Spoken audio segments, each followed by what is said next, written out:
In today's class, we'll discuss about the administrative systems of different periods.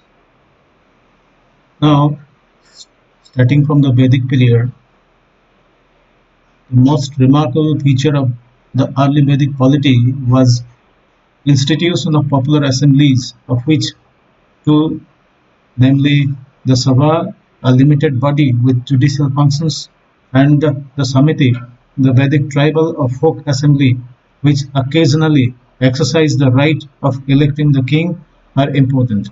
Both the Sabha and Samiti enjoyed the right to debate. The Vedic kingship cannot be termed as a constitutional monarchy, but it was subjected to some limitations, as the omnipotent law and custom must have operated as a moral, though not constitutional, check of the king's authority. In the pre-Mauryan period,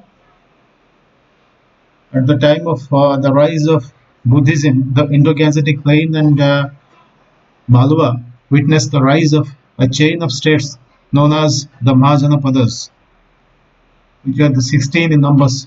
These states were of two types, monarchical and republican. Shortly after the rise of Buddhism, the chief monarchies conquered the smaller kingdoms and republics and were eventually themselves absorbed in the empire of the Nandas, the predecessors of Imperial Mauryas.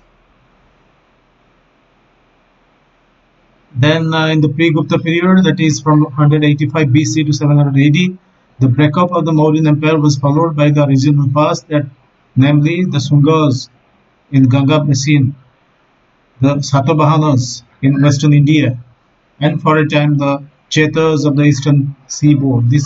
This period we may assign the beginning of the institution of powerful feudatories.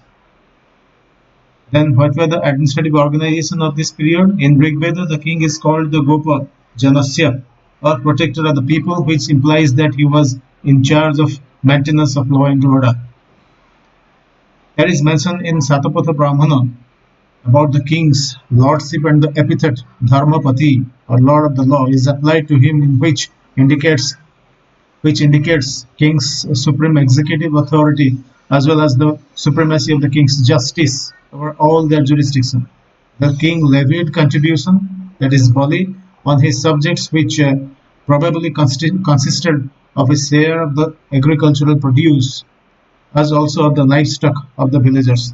The title Senani mentioned in the Rig Veda shows that the military administration was separated by the civil even at that time. In the pre-Mauryan period, the Mauryan administration was strong, centralized administration under the headship of a king. This was based upon the two pillars of administration, that is, a permanent revenue and a strong army. They exercised the supreme executive, judicial, and military authority over the kingdom. There was a regular administrative service consisting of civil and military officials with more or less well-defined functions. Kautilya contemplates the king consulting not only his high ministers, that is, mantris, but in emergencies his council of ministers, Mantri Parishad, as well.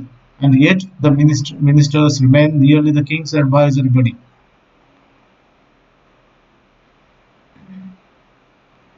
In the pre-Gupta and the Gupta periods, the main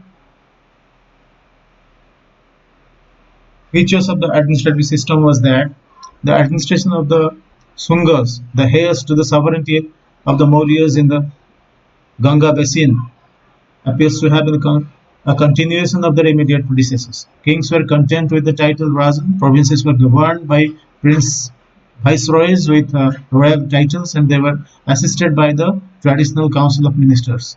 The Satavahanas, while adopted the old royal title of Rajan Swamin, the central administration was run by Amatyas, military administration was controlled by officers such as Senogopas. The provinces were divided into districts, Aharas ruled by the Amatyas, and the villages were in charge of the Gramikas, a traditional headman. Then there was the Indo-Greek system of administration, which was followed on the whole by the Sakas and the Parthian rulers of northern India, but they introduced a new title for provincial governors, that is the Kshatrapa.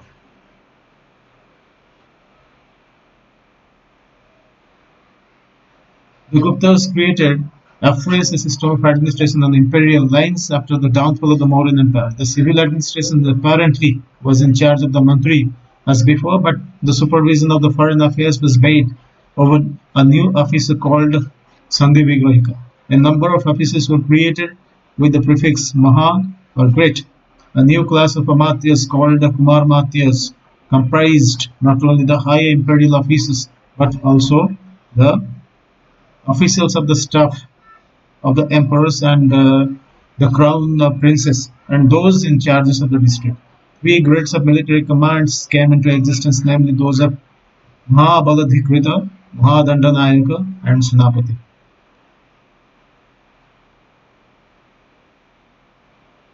So, in the post-Gupta period, the main constituents of the administration were the administration of the Rajput states in northern India. During this period, their administration was of bureaucratic type. The king assumed imperial titles. A number of high civil and military officials, like the Mantri, Senapati, Pakshapatalika,